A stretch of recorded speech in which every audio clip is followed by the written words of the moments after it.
राजोवाच कथितो वंशविस्तारो भवता सोमसूर्ययोः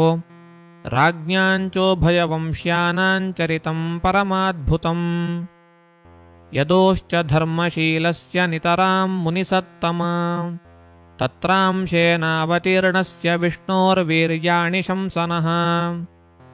अवतीर्य यदोर्वंशे भगवान् भूतभावनः कृतवान् यानि विश्वात्मा तानि नो वद विस्तरात् निवृत्ततर्षैरुपगीयमानाद्भवौषधाच्छ्रोत्रमनोभिरामात् क उत्तमश्लोकगुणानुवादात् पुमान् विरज्येत विना विनातिमुग्धान् पितामहा मे समरे मरञ्जयर्देवव्रताद्यातिरथैस्तिमिङ्गिलैः दुरत्ययं कौरवसैन्यसागरं कृत्वा तरन्वत्सपदं स्मयत्प्लवाः द्रौण्यस्त्रविप्लुष्टमिदं मदङ्गं सन्तानबीजं कुरु पाण्डवानां जुगोपकुक्षिङ्गत आत्तचक्रो मातुश्च मे यः शरणं गतायाः वीर्याणि तस्याखिलदेहभाजामन्तर्बहिः पूरुषकालरूपैः प्रयच्छतो मृत्युमनामयं च मायामनुष्यस्य वदस्व विद्वन् रोहिण्यास्तनयः प्रोक्तो रामः सङ्कर्षणस्त्वया देवक्या गर्भसम्बन्धः कुतो देहान्तरं विना कस्मान्मुकुन्दो भगवान् पितुर्गेहाद्व्रजं गतः क्व वा संज्ञातिभिः सार्धं कृतवान् सात्वतां पतिः व्रजे वसन् किमकरोन्मधुपुर्यां च केशवः भ्रातरं चावधीत् कंसं मातुरद्धातदर्हणम् देहं मानुषमाश्रित्य कतिवर्षाणि वृष्णिभिः यदुपुर्यां सहावात्सीत् पत्न्यः कत्यभवन् विभोः एतदन्यच्च सर्वं मे मुने कृष्णविचेष्टितम् वक्तुमर्हसि सर्वज्ञः श्रद्दधानाय विस्तृतम् नैषातिदुस्सहाक्षुन्मान् त्यक्तोदमपि बाधते पिबन्तं त्वन्मुखाम्भोजसृतं हरिकथामृतम् सूत उवाच एवं निशम्य भृगुनन्दनसाधुवादं वैयासकिः स भगवानथ विष्णुरातं प्रत्यर्च्य कृष्णचरितं कलिकल्मषघ्नं व्याहर्तुमारभत भागवतप्रधानः श्रीशुक उवाच सम्यग्व्यवसिता बुद्धिस्तव राजर्षिसत्तमा वासुदेवकथायान्ते यज्जाता नैष्ठिकीरतिः वासुदेवकथा प्रश्नः पुरुषां स्त्रीन् पुनातिः वक्तारं पुच्छकं श्रोतॄंस्तत्पादसलिलं यथा भूमिर्दृप्तनृपव्याजदैत्यानीकशतायुतैः आक्रान्ता भूरिभारेण ब्रह्माणं शरणं ययौ गौर्भूत्वाश्रुमुखी खिन्ना रुदन्ती करुणं यथा उपस्थितान्तिके तस्मै व्यसनं समवोचत ब्रह्मा तदुपधार्याथ सह देवैस्तया सह जगामसत्रिनयनस्तीरं क्षीरपयोनिधेः तत्र गत्वा जगन्नाथं देवदेवं वृषाकपिं पुरुषं पुरुषसूक्तेन उपतस्थे समाहितः गिरं समाधौ गगने समीरितान् निशम्य वेधास्त्रिदशानुवाचः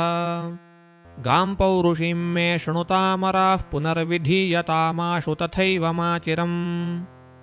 पुरैव पुंसावधृतो धराज्वरो भवद्भिरंशैर्यदुषूपजन्यताम् स यावदुर्व्याभरमीश्वरेश्वरः स्वकालशक्त्या क्षपयंश्चरेद्भुवि वसुदेवगृहे साक्षात् भगवान् पुरुषः परः जनिष्यते तत्प्रियार्थं सम्भवन्तु सुरस्त्रियः वासुदेवकलानन्तः सहस्रवदनः स्वराट् अग्रतो भविता देवो हरेः प्रियचिकीर्षया योगमाया भगवती यया सम्मोहितं जगत् आदिष्टा प्रभुणांशेन कार्यार्थे सम्भविष्यति श्रीशुक उवाच इत्यादिश्यामरगणान् प्रजापतिपतिर्विभुः आश्वास्य च महीङ्गीर्भिः स्वधाम परमं ययौ शूरसेनो यदुपतिर्मधुरामावसत्पुरीम् माधुरान् शूरसेनाश्च विषयान् बुभुजे स्वराट् राजधानी ततः सा भूत्सर्वयादवभूभुजाम् मधुरा भगवान् यत्र नित्यं सन्निहितो हरिः तस्यान्तु कर्हिचिच्छौरिर्वसुदेवः कृतोद्वहः देवक्या भार्यया सार्धं प्रयाणे रथमारुहत् उग्रसेनसुतः कंसः स्वसुः प्रियचिकीर्षया रश्मीन् हयानान् जगृहे रौक्मैरथशतैर्वृतः 400 पारिबरहङ्गजानां हेममालिनाम् अश्वानामयुतं सार्धं रथानां च 300 दासीनां सुकुमारीणां द्वेषते समलङ्कृते दुहित्रे देवकः प्रादाद्याने दुहितृवत्सलः शङ्खतूर्यमृदङ्गानि नेदुर्दुन्दुभयः समम् प्रयाणप्रक्रमे तातवरवध्वोः सुमङ्गलम् पथि प्रग्रहिणं कंसमाभाष्याः शरीरवाक् अस्यास्त्वामष्टमो गर्भो हन्ता यान्नयसे बुध इत्युक्तः सखलः पापो भोजानां कुलपांसनः भगिनीं हन्तुमारब्धः खड्गपाणिः कचेग्रहीत् तञ्जुगुप्सितकर्माणं नृशंसन् निरपत्रपम् वसुदेवो महाभाग उवाच परिसान्त्वयन् वसुदेव उवाच श्लाघनीयगुणः शूरैर्भवान् भोजयशस्करः स कथं भगिनीं हन्यास्त्रियमुद्वाहपर्वणि मृत्युर्जन्मवतां वीरदेहेन सह जायते अद्यवाब्दशतान्ते वा मृत्युर्वै प्राणिनां ध्रुवः देहे पञ्चत्वमापन्ने देही कर्मानुगो वशः देहान्तरमनुप्राप्य प्राक्तनं त्यजते वपुः व्रजं स्तिष्ठन् पदैकेन यथैवेकेन गच्छति यथा तृणजलूकैवन्देही कर्मगतिं गतः स्वप्ने यथा पश्यति देहमीदृशं मनोरथेनाभिनिविष्टचेतनः दृष्टश्रुताभ्यां मनसानुचिन्तयन् प्रपद्यते तत्किमपह्यपस्मृतिः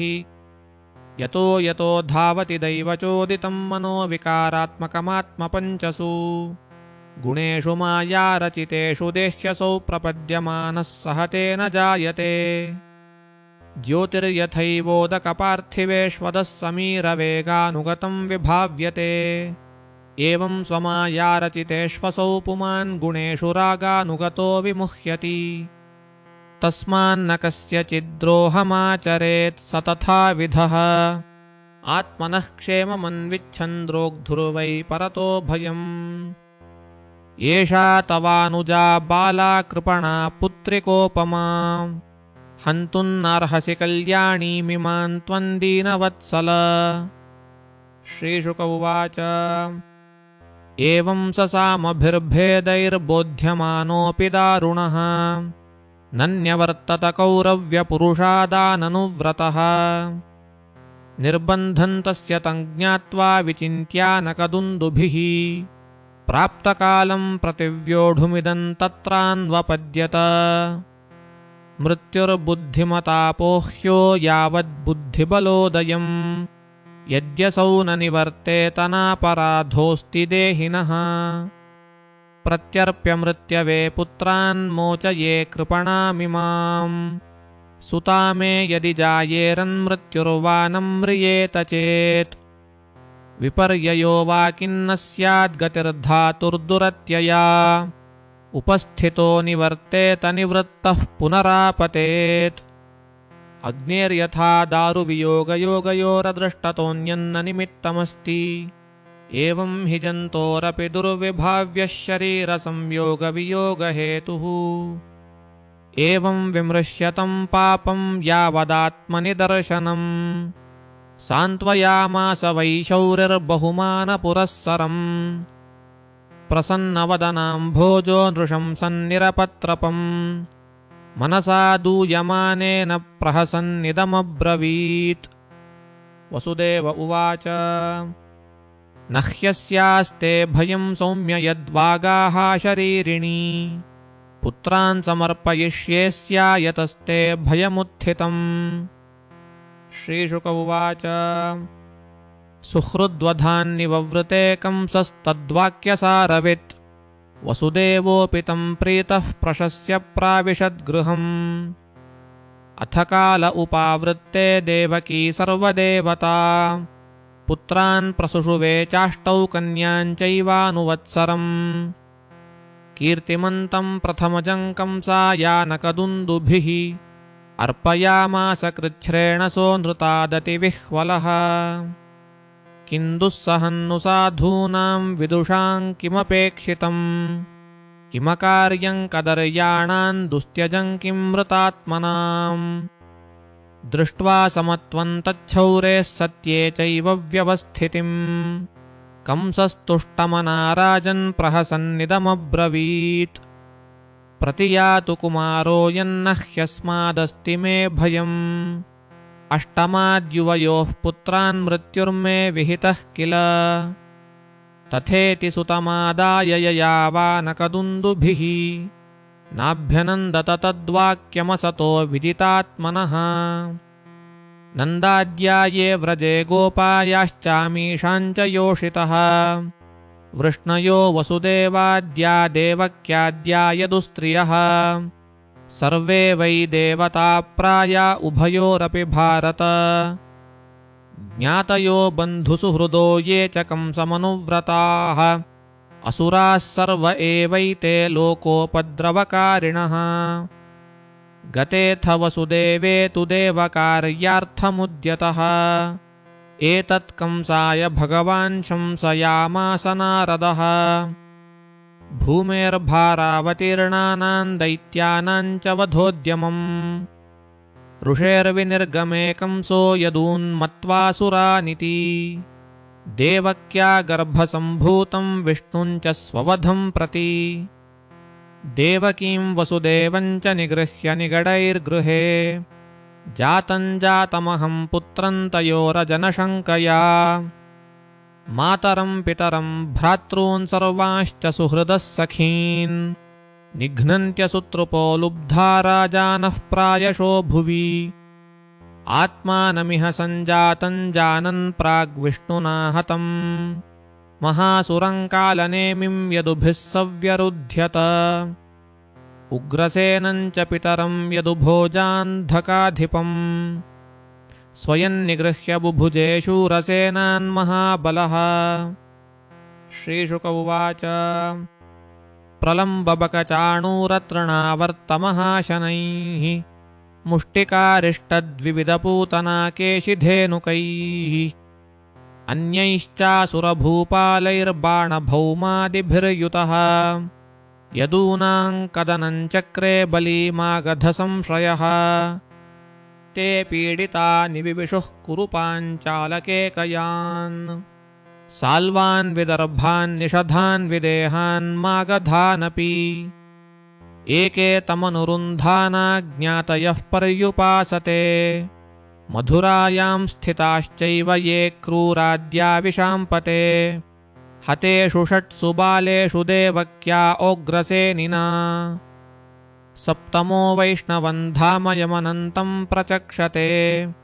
गर्भो बभूव देवक्या हर्षशोकविवर्धनः भगवानपि विश्वात्मा विदित्वा कंसजं भयम्। यदूनान्निजनाथानां योगमायां समादिशत् गच्छ देवि व्रजं भद्रे गोपगोभिरलङ्कृतम्। रोहिणी वसुदेवस्य भार्यास्ते नन्दगोकुले अन्याश्च कंससंविघ्ना विवरेषु वसन्तिः। देवक्या जठरे गर्भं शेषाख्यं धाम मामकम् तत्सन्निकृष्य रोहिण्या उदरे सन्निवेशय। अथाहं स्वांशभागेन देवक्याः पुत्रतां शुभे प्राप्स्यामि त्वं यशोदायां नन्दपत्न्यां भविष्यसि। अर्चिष्यन्ति मनुष्यास्त्वां सर्वकामवरेश्वरीं नानोपहारबलिभिः सर्वकामवरप्रदां नामधेयानि कुर्वन्ति स्थानानि च नरा भुवि दुर्गेति भद्रकालीति विजया वैष्णवीति च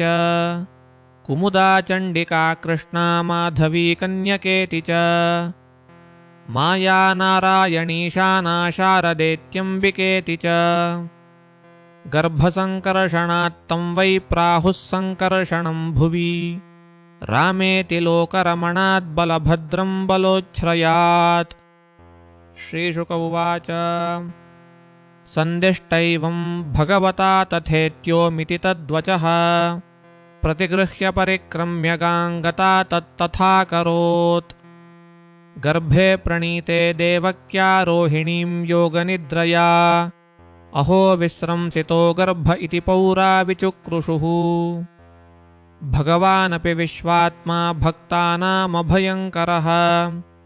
आविवेशांशभागेन मन आनकदुन्दुभेः स बिभ्रत्पौरुषं धाम राजमानो यथा रविः दुरासदोति दुर्धर्षो भूतानां सम्बभूवः ततो जगन्मङ्गलमच्युतांशं समाहितं शूरसुतेन देवी दधार सर्वात्मकमात्मभूतं काष्ठा यथानन्दकरन्नभस्तः सा देवकी सर्वजगन्निवासनिवासभूता नितरान्नरेजे भोजेन्द्रगेहेऽग्निशिखे वरुद्धा सरस्वती द्यूतखले यथा सती तां वीक्ष्य कंसः प्रभयाजितं भरां विरोचयन्तीं भवनं शुचिस्मिताम् आहैष मे प्राणहरो हरिर्गुहान् ध्रुवं श्रितो यन्न पुरेयमीदृशी किमद्य तस्मिन् घटनीयमाशु मे यथार्थतन्त्रो न विहन्ति विक्रमम् स्त्रियस्वसुर्गुरुमत्यावधोऽयं यशश्रियं हन्त्यनुकूलमायुः स एष जीवन् खलु सम्परेतो वर्तेत योऽत्यन्तं नृशंसितेन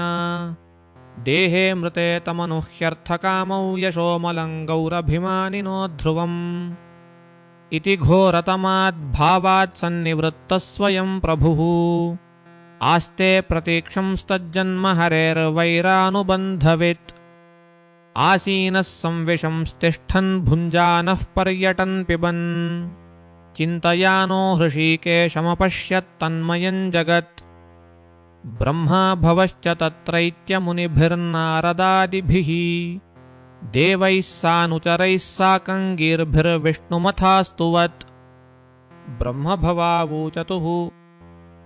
सत्यव्रतं सत्यपरं त्रिसत्यं सत्यस्य योनिन्निहितं च सत्ये सत्यस्य सत्यमुत सत्यनेत्रं सत्यात्मकं त्वां शरणं प्रपन्नाः एकायनोऽसौ द्विफलस्त्रिमूलश्चतुरसः पञ्चशिफः षडात्मा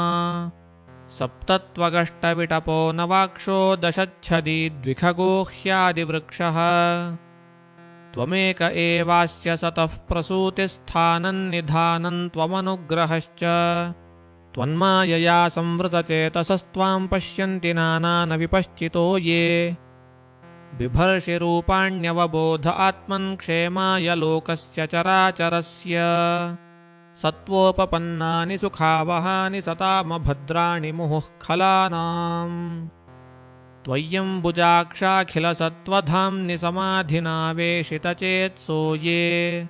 त्वत्पादपोतेन महत्कृतेन कुर्वन्ति गोवत्सपदं भवाब्धिम् स्वयं समुत्तीर्य सुदुस्तरन्द्युमन् भवार्णवं भीममदभ्रसौहृदाः भवत्पदाम्भोरुहनावमत्र ते निधाय याताः सदनुग्रहो भवान् यन्येरविन्दाक्षविमुक्तमानिनस्त्वय्यस्तभावादविशुद्धबुद्धयः आरुह्य कृच्छ्रेण परं पदं ततः पतन्त्यधो नादृतयुष्मदङ्घ्रयः तथा न ते माधवतावकाः क्वचिद्भ्रश्यन्ति मार्गात् त्वयि बद्धसौहृदाः त्वयाभिगुप्ता विचरन्ति निर्भया विनायकानीकपमूर्धसु प्रभो सत्वं विशुद्धं श्रयते भवान् स्थितौ शरीरिणां श्रेयोपायनं वपुः वेदक्रियायोगतपःसमाधिभिस्तवार्हणं येन जनः समीहते सत्त्वन्न चेद्धातरिदन्निजं भवेद्विज्ञानमज्ञानभिदापमार्जनम् गुणप्रकाशैरनुमीयते भवान् प्रकाशते यस्य च येन वा गुणः न नामरूपे गुणजन्मकर्मभिस्निरूपितव्ये तव तस्य साक्षिणः मनोवचोभ्यामनुमेयवर्त्मनो देवक्रियायाः प्रतियन्त्यथापि शृण्वन् गृणन् संस्मरयंश्च चिन्तयन्नामानि रूपाणि च मङ्गलानि ते क्रियासु यस्त्वच्चरणारविन्दयोराविष्टचित्तो न भवाय कल्प्यते दिष्ट्या हरेस्या भवतः पदो भुवो भारोपनीतस्तव जन्मनेशितुः दिष्ट्याङ्कितान् त्वत्पदकैः सुशोभनैर्द्रक्ष्यामगान्द्याञ्च तवानुकम्पिताम् न ते भवस्येष भवस्य कारणं विना विनोदं बत तर्कयामहे भवो निरोधस्थितिरप्यविद्यया कृता यतस्त्वय्यभवाश्रयात्मनि मत्स्याश्वकच्छपनृसिंहवराहहंसराजन्यविप्रविबुधेषु कृतावतारः त्वं पासि नस्त्रिभुवनं च तथा धुनेश भारं भुवो हरयदूत्तमवन्दनं ते दिष्ट्याम्बते कुक्षिगतः परः पुमान् अंशेन साक्षात् भगवान् भवायनः मा भूद्भयं भोजपतेर्मुमूर्षोः गोप्ता यदूनां भविता तवात्मजः इत्यभिष्टूय पुरुषं यद्रूपमनिदं यथा ब्रह्मेशानौ पुरोधाय देवाः प्रतिययुर्दिवम्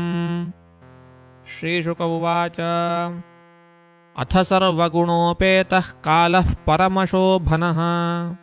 यर्ह्येवाजनजन्मर्क्षस्यान्तर्क्षग्रहतारकः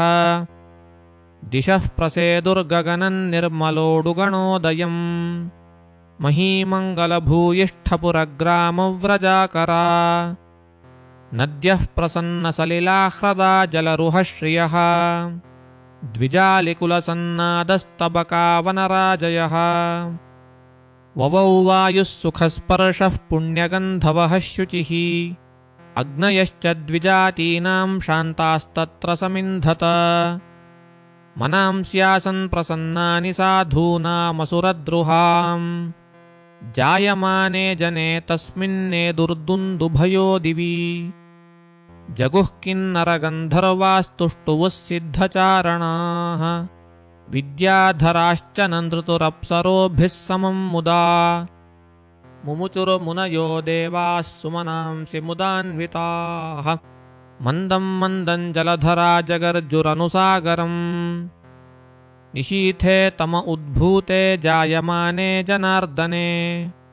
देवक्यां देवरूपिण्यां विष्णुः सर्वगुहाशयः प्रादुरासीद्यथा प्राच्यान् दिशीन्दुरिव पुष्कलः तमद्भुतं बालकमम्बुजे क्षणं चतुर्भुजं शङ्खगदाद्युदायुधम्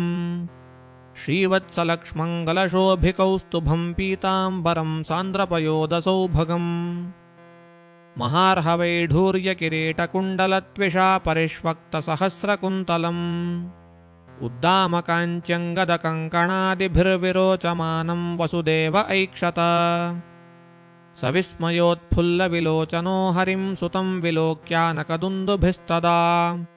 कृष्णावतारोत्सवसम्भ्रमो स्पृशन्मुदा द्विजेभ्यो युतमाप्लुतो गवाम्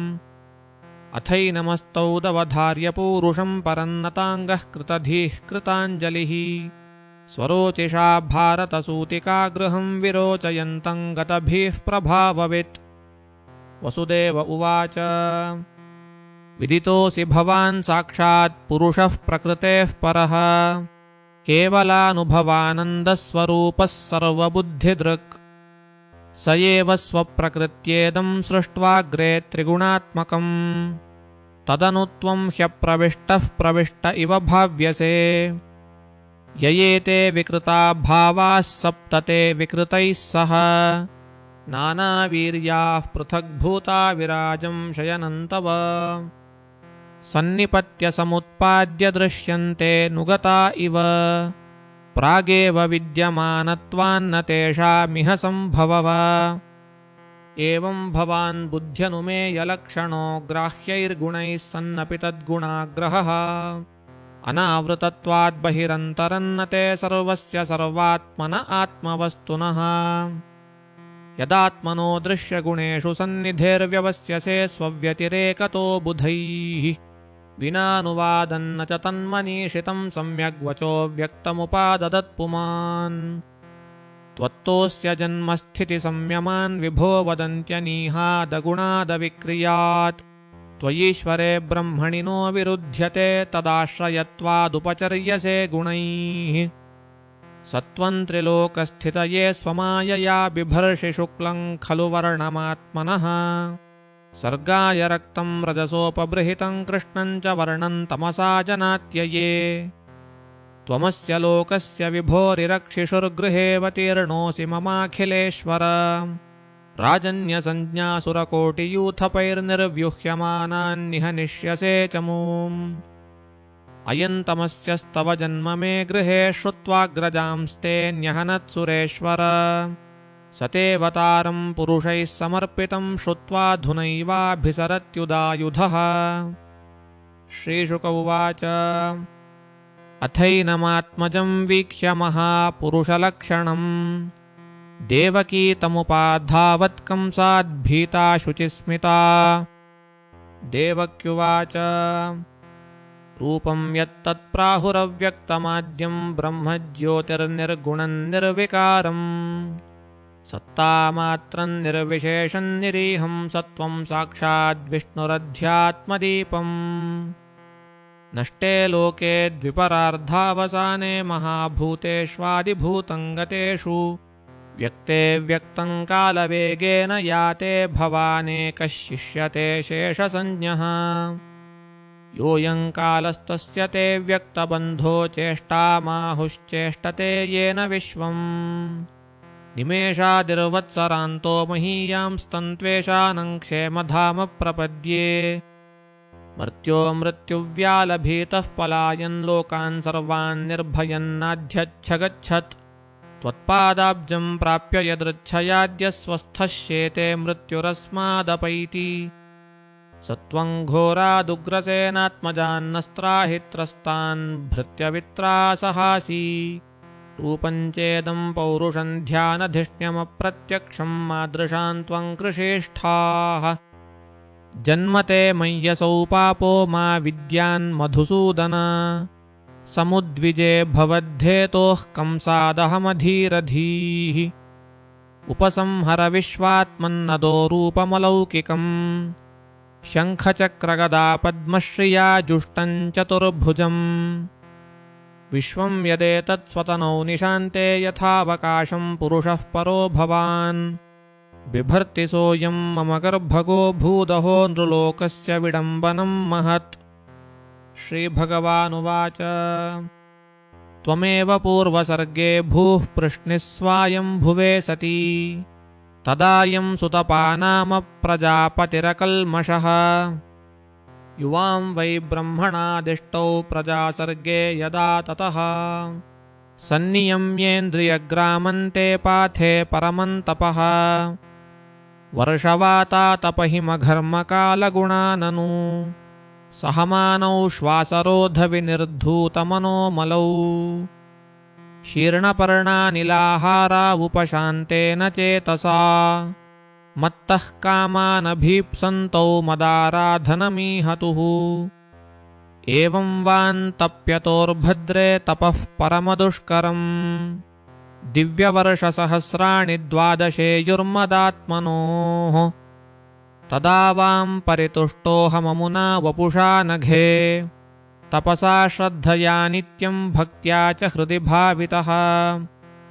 प्रादुरासं वरदराड्युवयोः कामदित्सया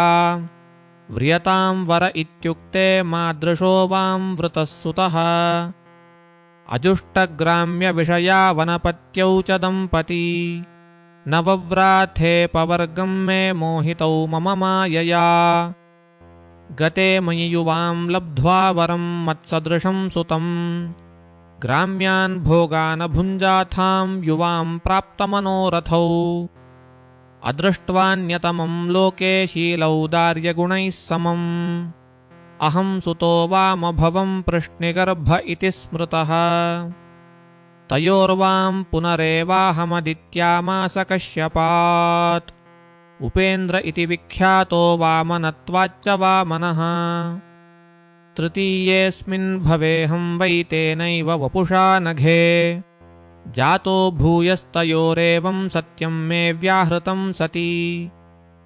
एतद्वान् दर्शितं रूपं प्राग्जन्मस्मरणाय मे नान्यथा मद्भवज्ञानं मर्त्यलिङ्गेन जन्यते युवां मां पुत्रभावेन ब्रह्मभावेन चासकृत् चिन्तयन्तौ कृतस्नेहौ यास्येथे मद्गतिं पराम्। शुक उवाच इत्युक्त्वासीद्धरिस्तूष्णीं भगवानात्ममायया पित्रोः सम्पश्यतोः सद्यो बभूव प्राकृतः शिशुः ततश्च शौरिर्भगवत्प्रचोदितः सुतं समादाय ससूतिका गृहात् यदा बहिर्गन्तुमियेष तर्ह्यजाया योगमाया जनिनन्दजायया तया हृतप्रत्यय सर्ववृत्तिषु द्वास्थेषु पौरेषु च यापितेष्वथ द्वारस्तु सर्वाः पिहिता दुरत्ययाः बृहत्कपाटाय सकीलशृङ्खलैः ताः कृष्णवाहे वसुदेव आगते स्वयं व्यशीर्यन्त यथा तमोरवेः ववर्षपर्जन्य उपांशुगर्जितः शेषोऽन्वगाद्वारि निवारयन् फणैः मघो निवर्षत्य सकृद्यमानुजा गम्भीरतो यौ घजवोर्मिफेनिला भयानका वर्तशताकुला नदीमार्गं ददौ सिन्धुरिव श्रियः पतेः नन्दव्रजं शौरिरुपेत्य तत्र तान् गोपान् सुषुप्तानुपलभ्य निद्रया शिशुं यशोदाशयने निधाय तत्सुतामुपादाय पुनर्गृहानगात् देवक्याः शयनेऽन्यस्य वसुदेवोत्थदारिकाम्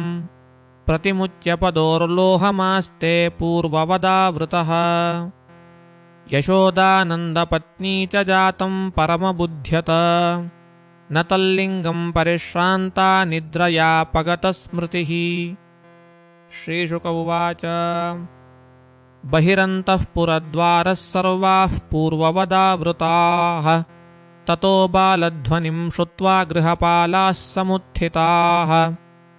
ते तु तूर्णमुपव्रज्य देवक्या गर्भजन्मतत् आचख्युर्भोजराजाय यदुद्विग्नः प्रतीक्षते सतल्पात्तूर्णमुत्थाय कालोऽयमिति विह्वलः सूतीगृहमगाच्छीघ्रं प्रस्खलन्मुक्तमूर्धजः तमाह भ्रातरं देवी करुणां कृपणा सती स्नुषेयन्तव कल्याणस्त्रियं माहन्तुमर्हसि बहवो हिंसिता भ्रातः शिशवः पावकोपमाः त्वया दैव निसृष्टेन पुत्रिकैका प्रदीयताम् नन्वहन्ते ह्यवरजादीना हतसुता प्रभो दातुमर्हसि मन्दाया अङ्गे मां चरमां प्रजाम्। श्रीशुक उवाच उपगुह्यात्मजामेवं रुदन्त्यादीनदीनवत् याचितस्तां विनिर्भर्त्स्य हस्तादाचिच्छिदे खलः तां गृहीत्वा चरणयोर्जातमात्रां स्वसुसुताम् अपोथयच्छिलापृष्ठे स्वार्थोन्मूलितसौहृदः सा तद्धस्तात् समुत्प्लुत्य सद्यो देव्यम्बरं गता अदृश्यतानुजा विष्णोः सायुधाष्टमहाभुजा दिव्यस्रगम्बरालेपरत्नाभरणभूषिता धनुःशूलेषु चर्मासि शङ्खचक्रगदाधरा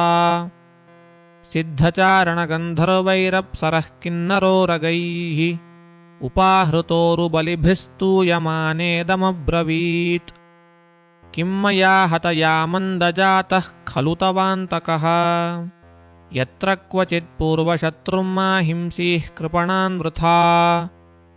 इति प्रभाष्यतं देवी माया भगवती भुवि बहुनामनिकेतेषु बहुनामा बभूवः तया भिहितमाकर्ण्यकं सः परमविस्मितः देवकीं वसुदेवं च विमुच्य प्रश्रितो ब्रवीत् अहो भगिन्यहो भाममया वां बत पाप्मना पुरुषादैरिवाभ्येत्य सुहृदोर्हिंसिताः सुताः सत्त्वहं त्यक्तकारुण्यस्त्यक्तज्ञातिसुहृत्खलः हाकान् लोकान् गमिष्यामि ब्रह्महेवमृतश्वसन् दैवमप्यनृतं वक्ति न मर्त्या एव केवलम् यद्विस्रम्भादहं पापस्वसुर्निहतवान् सुतान् मा शोचेथां महाभागावात्मजान् स्वकृतं भुजः जन्तवो न सदैकत्र दैवाधीनाः सहासते भुवि भौमानि भूतानि यथा यान्त्यपयान्ति च नायमात्मा तथैतेषु विपर्येति यथैव भूः यतोऽनेकविधो भेदो यत आत्मविपर्ययः देहयोगवियोगश्च संसृतिर्न निवर्तते तस्माद्भद्रे स्वतनयान्मया व्यापादितानपि मानुषो च यतः सर्वस्वकृतं विन्दते वशः यावद्धतोऽस्मि हन्तास्मीत्यात्मानं मन्यते स्वदृक् तावत्तदभिमान्यज्ञो बाध्यबाधकतामियात् क्षमध्वं मम दौरात्म्यं साधवो बन्धुवत्सलाः इत्युक्त्वा श्रुमुखः पादौ श्यालस्वस्रो रथाग्रहीत् मोक्षयामास निगडाद्विस्रब्धः कन्यकागिरा देवकीं वसुदेवं च दर्शयन्नात्मसौहृदम् भ्रातुर्वचनमाश्रित्य क्षान्त्वा रोषं च देवकी व्यसृजद्वसुदेवश्च प्रहस्य तमुवाचः एवमेतन्महाराज यथा वदसि देहिनाम् अज्ञानप्रभवाहन्ति स्वपरेतिभिदायतः शोकहर्षभयद्वेषलोभमोहमदान्विताः मिथो घ्नन्तो न पश्यन्ति भावैर्भावान् पृथग्दृशः कंस एवं प्रसन्नाभ्यां विस्रब्धः प्रतिभाषितः देवकी वसुदेवाभ्यामनुज्ञातो विशद्गृहम् तस्यां रात्र्यां व्यतीतायां कंस आहूय मन्त्रिणः तेभ्य आचष्ट तत्सर्वं यदुक्तं योगनिद्रया आकर्ण्य भर्तुर्गदितं तमूचुर्देवशत्रवः देवान् प्रतिकृतामर्षादैतेयानातिकोविदाः एवञ्चेत्तर्हि भोजेन्द्रपुरग्रामव्रजादिषु अनिर्दशान् निर्दशांश्च हनिष्यामोऽद्य बालकान् किमुद्यमैः करिष्यन्ति देवाः समरभीरवः नित्यमुद्विग्नमनसोऽज्याघोषैर्धनुषस्तव अस्य तस्ते शरव्रातैर्हन्यमानाः समन्ततः जिजीविषव उत्सृज्य पलायनपराययुः केचित् प्राञ्जलयो भीतान्यस्तशस्त्रादिवौकसः मुक्तकक्ष्यशिखाः केचिद्भीताः स्म इति वादिनः न त्वं विस्मृतशस्त्रास्त्रान् विरथान् भयसन्नतान् हंस्यन्यासक्तमनसो भग्नचापानयुध्यतः किंशेमशूरैर्विबुधैरसंयुगविकत्थनैः रहोजुषा किं हरिणा शम्भुना वा वनौकसा किमिन्द्रेणाल्पवीर्येण ब्रह्मणा वा तपस्यता तथापि देवाः सापत्न्यान्नोपेक्ष्या इति मन्महे ततस्तन्मूलखनने नियुङ्क्ष्वास्माननुव्रतान् यथा मयोऽङ्गे समुपेक्षितो नृभिर्न शक्यते रूढपदश्चिकित्सितुम् यथेन्द्रियग्राम उपेक्षितस्तथा रिपुर्महान् लब्धबलो न चाल्यते मूलं विष्णुर्हि देवानां यत्र धर्मः सनातनः तस्य च ब्रह्मगो विप्रास्तपो यज्ञाः सदक्षिणाः तस्मात् सर्वात्मना राजन् ब्राह्मणान् ब्रह्मवादिनः तपस्विनो यज्ञशीलान् गाश्च हन्मोहविर्दुघाः विप्रागावश्च वेदाश्च तपः सत्यं दमः शमः श्रद्धा दया तितिक्षा च क्रतवश्च हरेस्तनु स हि सर्वसुराध्यक्षो ह्यसुरद्विड्गुहाचरः तन्मूला देवताः सर्वास्येश्वराः स चतुर्मुखाः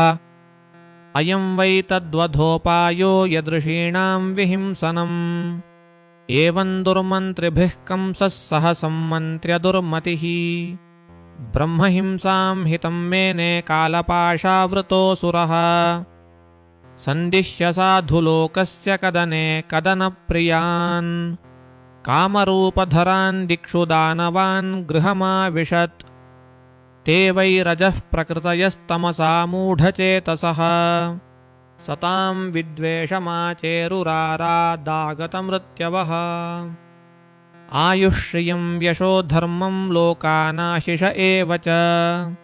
हन्ति श्रेयांसि सर्वाणि पुंसो महदतिक्रमः। श्रीशुक उवाच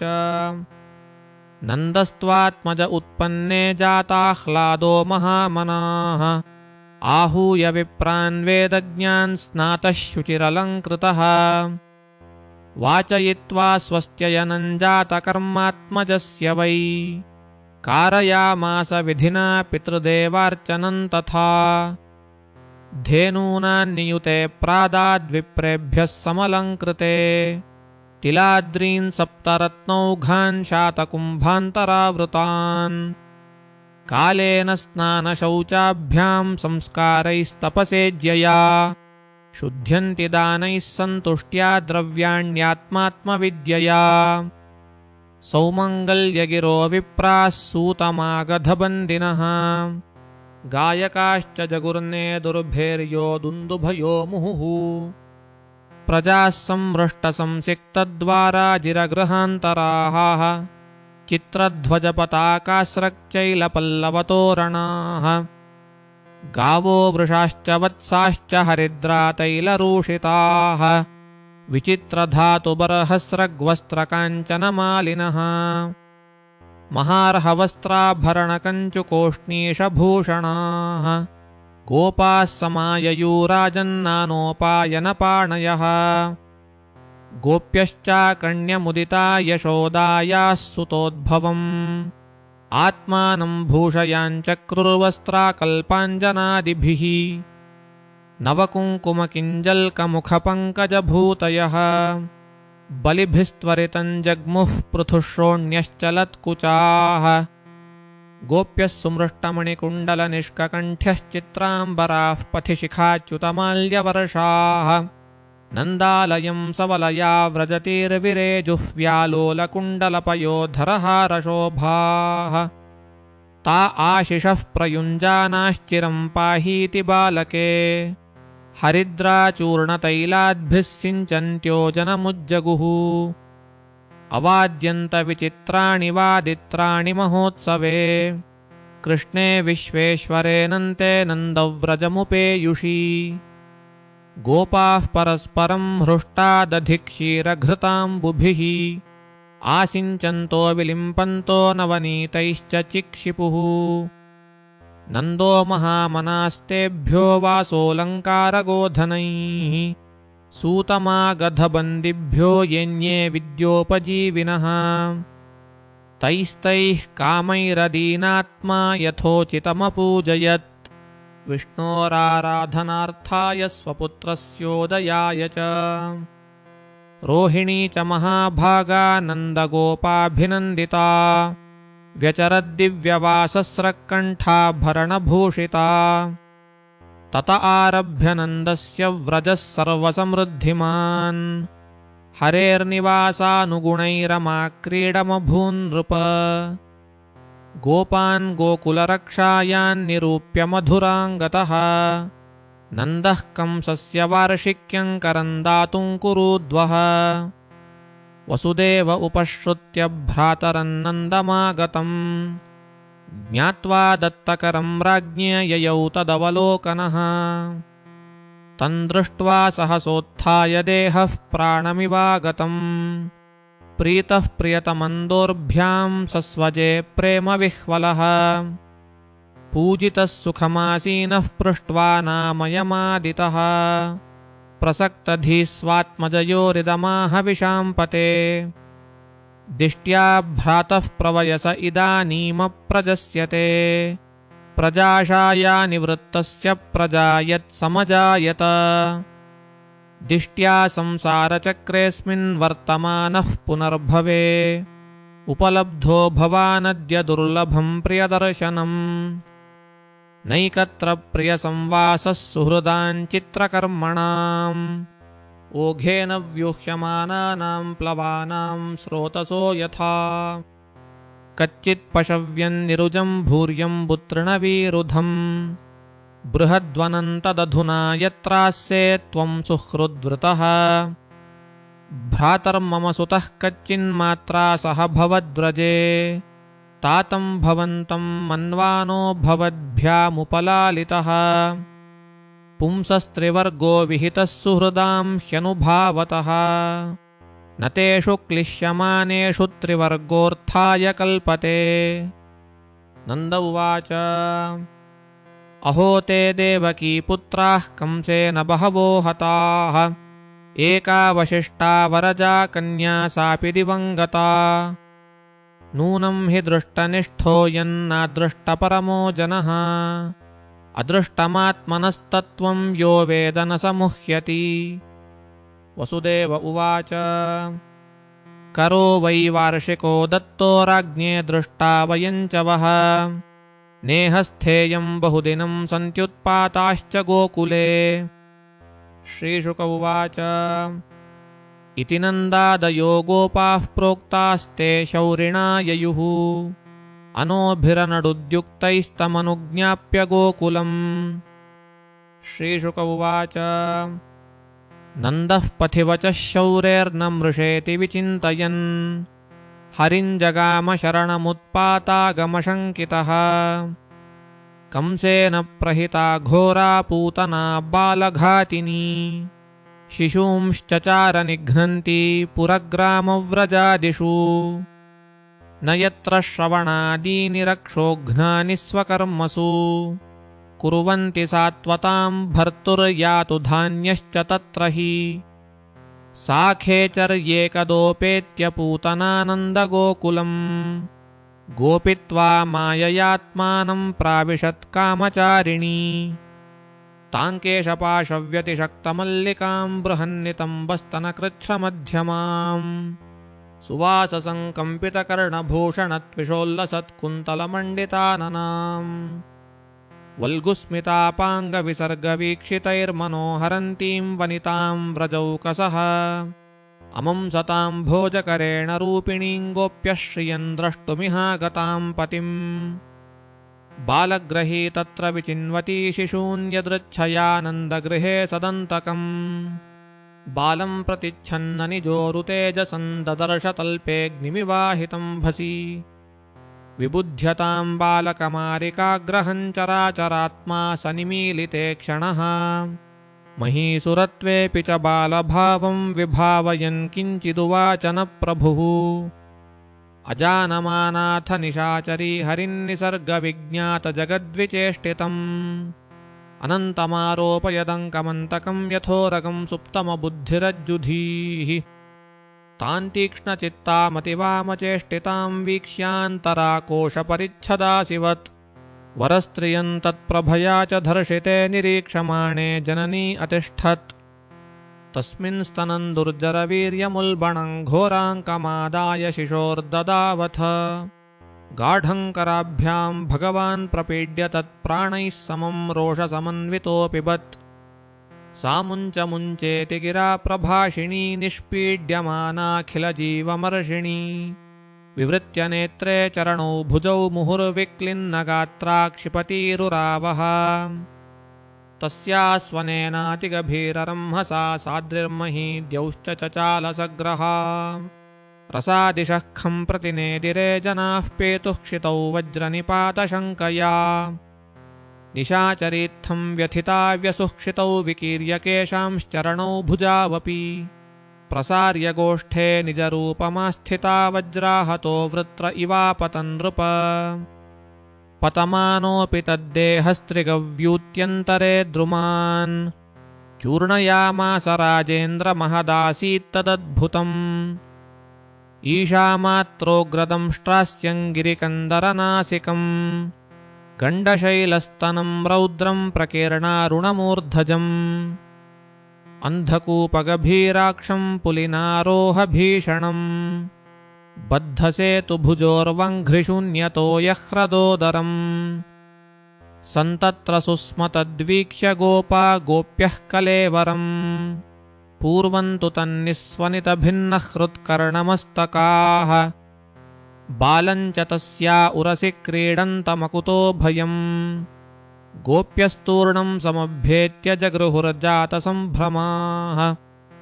यशोदारोहिणीभ्यां ताः समं बालस्य सर्वशः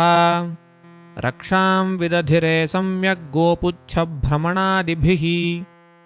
गोमूत्रेण स्नापयित्वा पुनर्गोरजसार्भकम् रक्षाञ्चक्रुर्घोषकृता द्वादशाङ्गेषु नामभिः गोप्यः संस्पृष्टसलिला अङ्गेषु करयोः पृथक्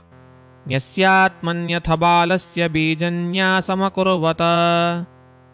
अव्यादजोऽङ्घ्रिमणिमांस्तव जान्वथोरूयज्ञोच्युतः कटितटं जठरं हयास्यः हृत्केशवस्त्वदुर ईश इनस्तु कण्ठं विष्णुर्भुजं मुखमुरुक्रम ईश्वरः कम् चक्रग्रतः सह गदो हरिरस्तु पश्चात्त्वत्पार्श्वयोर्धनुरसि मधुहाजनश्च कोणेषु शङ्ख उरुगाय उपर्युपेन्द्रस्तार्क्ष्यः क्षितौ हलधरः पुरुषः समन्तात् इन्द्रियाणि हृषीकेशः प्राणान्नारायणोऽवतु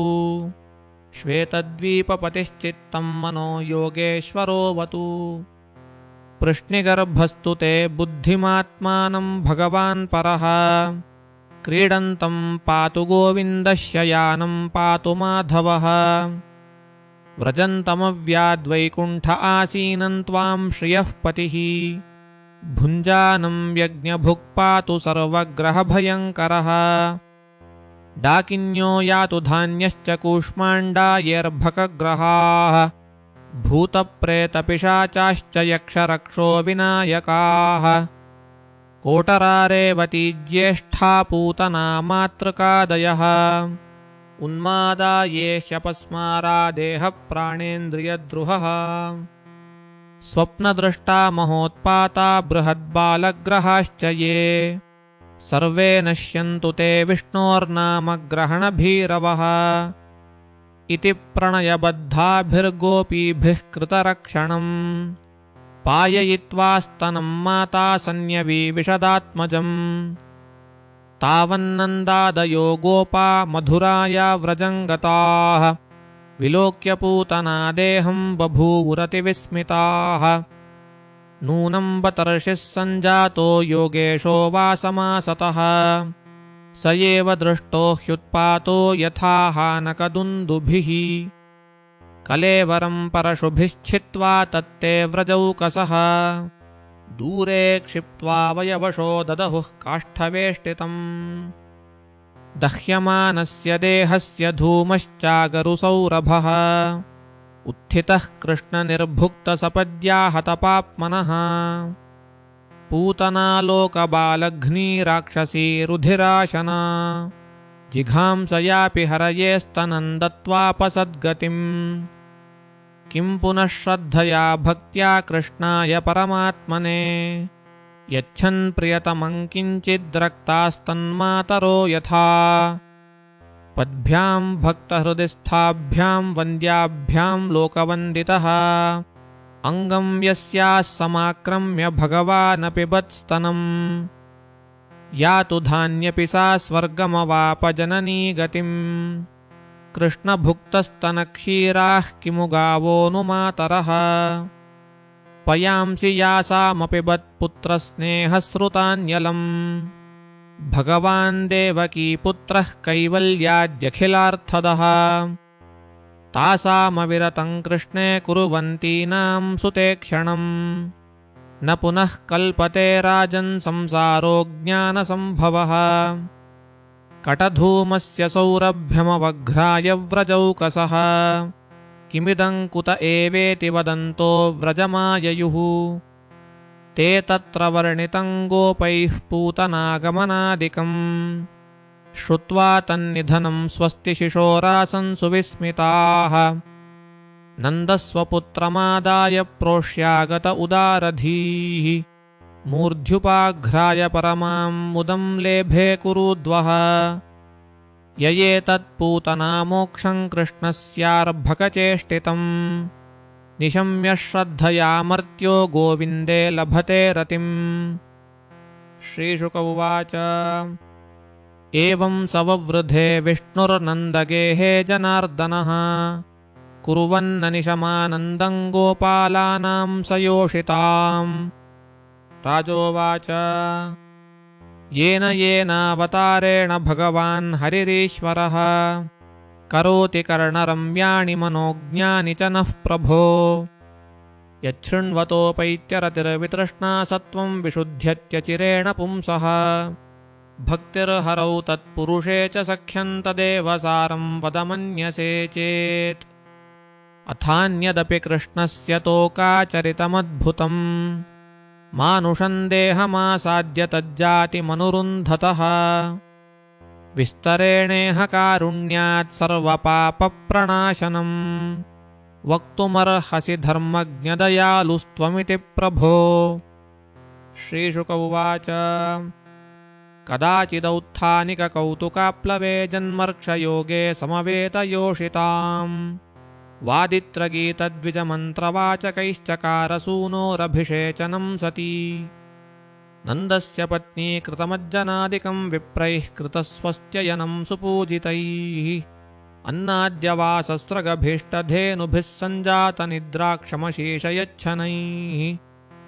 आत्थानिकौत्सुक्यमना मनस्विनी समागतान् पूजयति व्रजौकसः नैवाशृणोद्वैरुदितं सुतस्य सा रुदन्स्तनार्थी चरणावुदक्षिपत्। अनश्ययानस्य शिशोरथाल्पकप्रवालमृद्वङ्घ्रिहतं व्यवर्तत विध्वस्तनानारसकुप्यभाजनं व्यत्यस्तचक्राक्षविभिन्नकूबरम्। दृष्ट्वा यशोदा प्रमुखा व्रजस्त्रिय उत्थानिके कर्मणि याः समागताः नन्दादयश्चाद्भुतदर्शनाकुलाः कथं स्वयं वै शकटं विपर्यगात् इति ब्रुवन्तोऽतिविषादमोहिता जनाः समन्तात् परिवंवृरार्तवत्। ऊचुस्तदव्यक्तमतीन् गोपान् गोपीश्च बालकाः रुदतानेन पादेन क्षिप्तमेतन्न संशयः। न ते श्रद्दधिरे गोपा बालभाषितमित्युत अनन्तस्याप्रमेयस्य बलन्तस्य न वै विदुः। रुदन्तं सुतमादाय यशोदाग्रहशङ्किता कृतस्वस्त्ययनं विप्रैः सूक्तैस्तनमपाययत्। पूर्ववस्थापितं गोपैर्बलिभिः सपरिच्छदम् विप्राहुत्वार्चयाञ्चक्रुर्दध्यक्षतकुशाम्बुभिः। ये सूया नृतदम्भेर्ष्या हिंसामानविवर्जिताः न तेषां सत्यशीलानामाशिषो विफलाः क्वचित्। इति बालकमानीय सामर्ग्यजुरुपाकृतैः जलैः पवित्रौषधिभिरभिषिच्य द्विजोत्तमैः। वाचयित्वा स्वस्त्ययनं नन्दगोपः समाहितः हुत्वा चाग्निं द्विजातिभ्यः प्रादादन्नं महागुणम्। गाश्च सर्वगुणोपेता वासस्रगृग्ममालिनीः पुत्रस्याभ्युदयार्थाय प्राग्जातेश्चान्वयुञ्जत। विप्रामन्त्रविदो युक्तास्तैर्याः प्रोक्तास्तथाशिषः ता निष्फला भविष्यन्ति न कदाचिदपि स्फुटम्।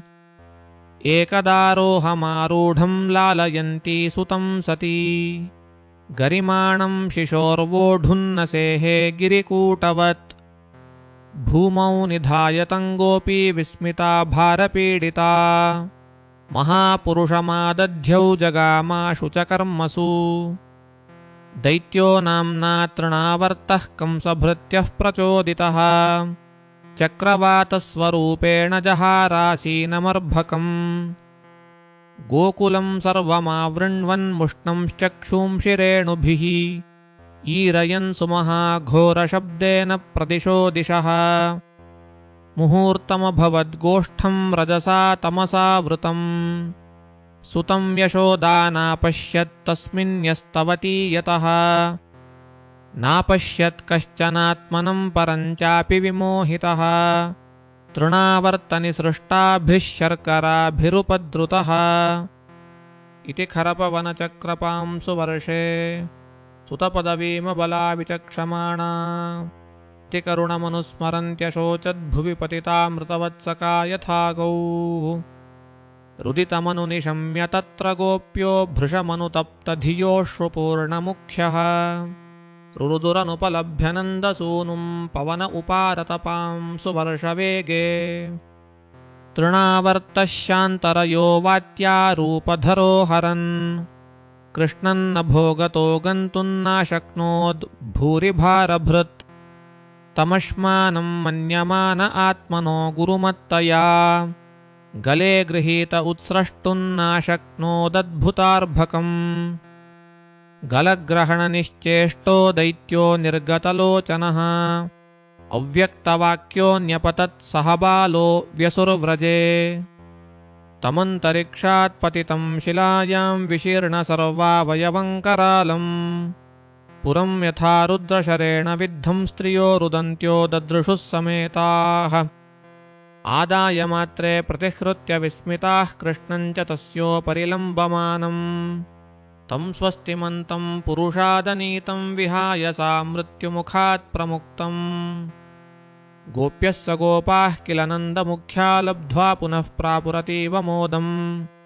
अहो बतात्यद्भुतमेष रक्षसा बालो निवृत्तिं गमितोऽभ्यगात् पुनः हिंस्रस्वपापेन विहिंसितः खलः साधुः समत्वेन भयाद्विमुच्यते किन्नस्तपश्चीर्णमधोक्षजार्चनं पूर्तेष्टदत्तं किमु भूतसौहृदम्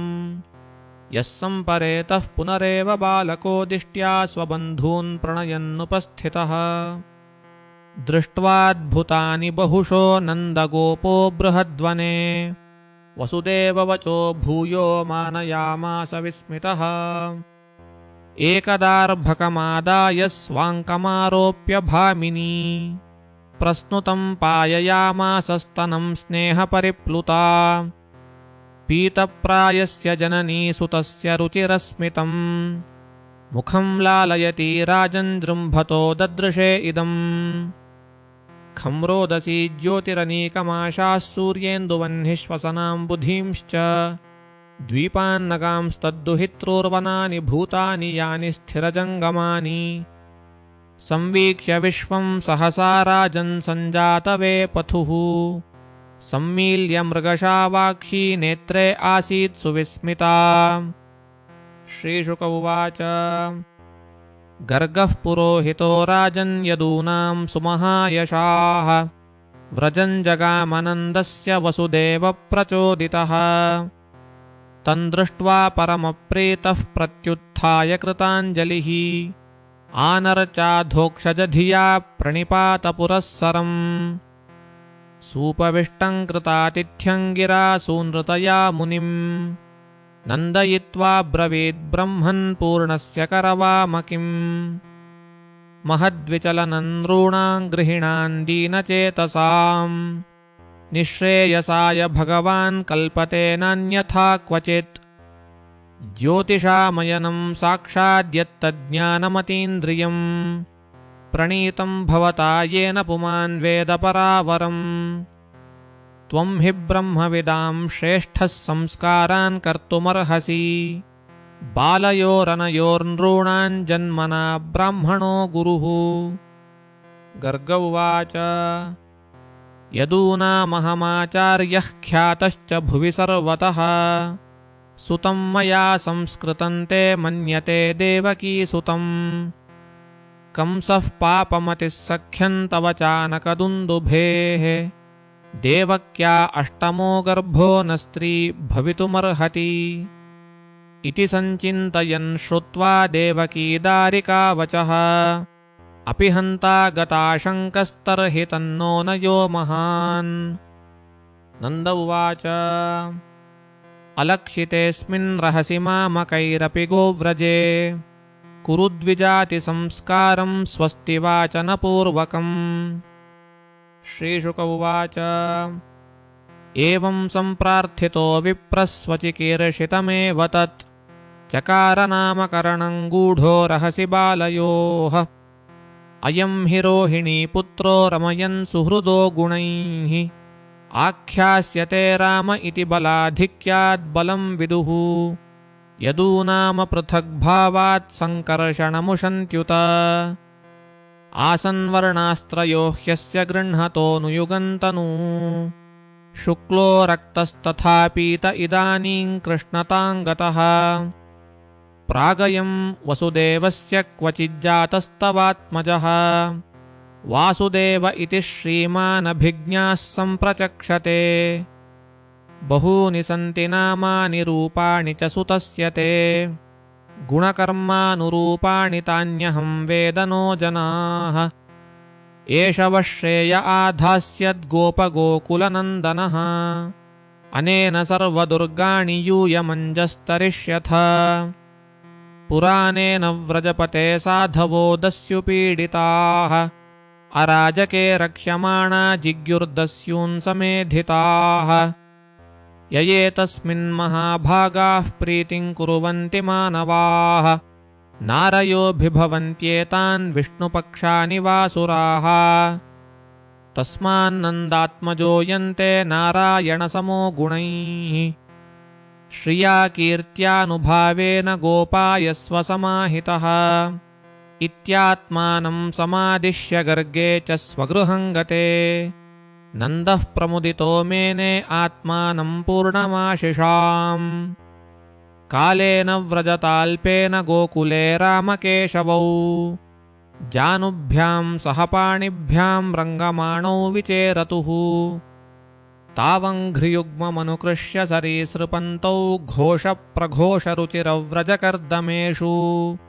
तन्नादहृष्टमनसा वनुसृत्य लोकं मुग्धप्रभीतवदुपेयतुरन्ति मात्रोः। तन्मातरौ निजसुतौ घृणया स्रवन्त्यौ पङ्काङ्गरागरुचिरावुपगुह्यदोर्भ्याम्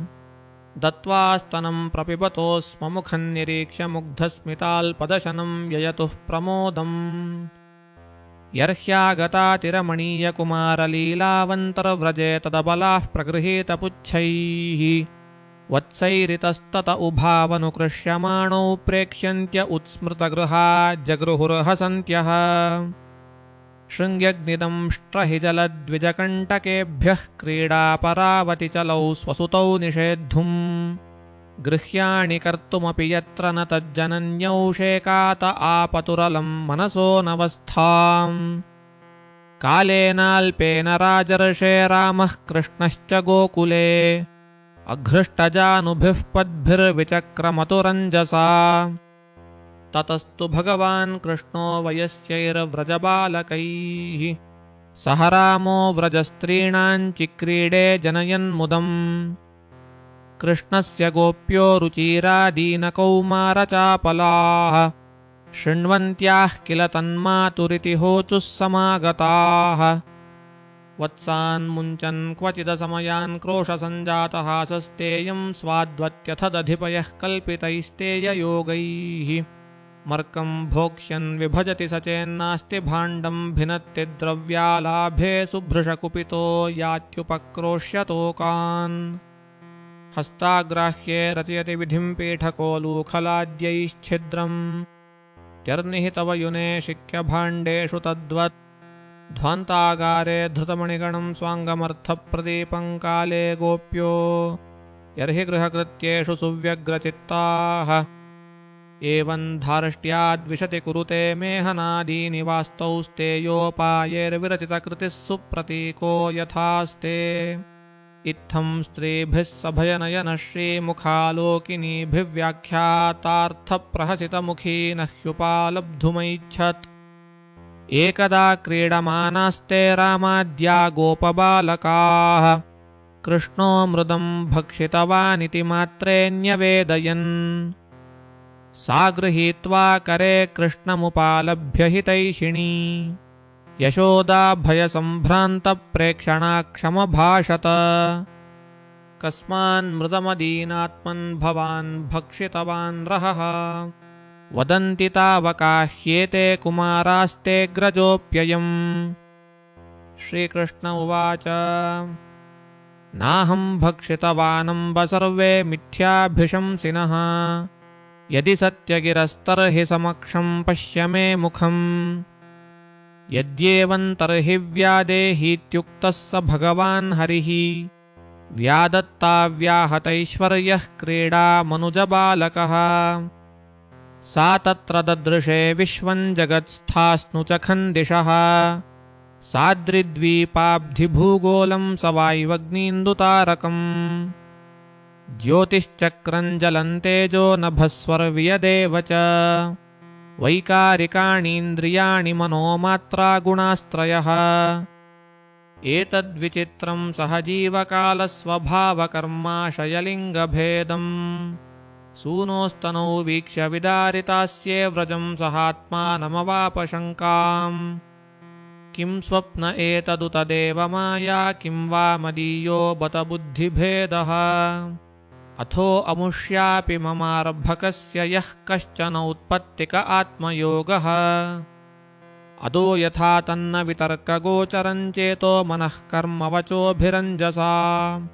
यदाश्रयं येन यतः प्रतीयते सुदुर्विभाव्यं प्रणतास्मि तत्पदम् अहं ममासौ पतिरेष मे सुतो व्रजेश्वरस्याखिलवित्तपासति गोप्यश्च गोपाः सह गोधनाश्च ये यन्माययेत्थं कुमतिः समे गतिः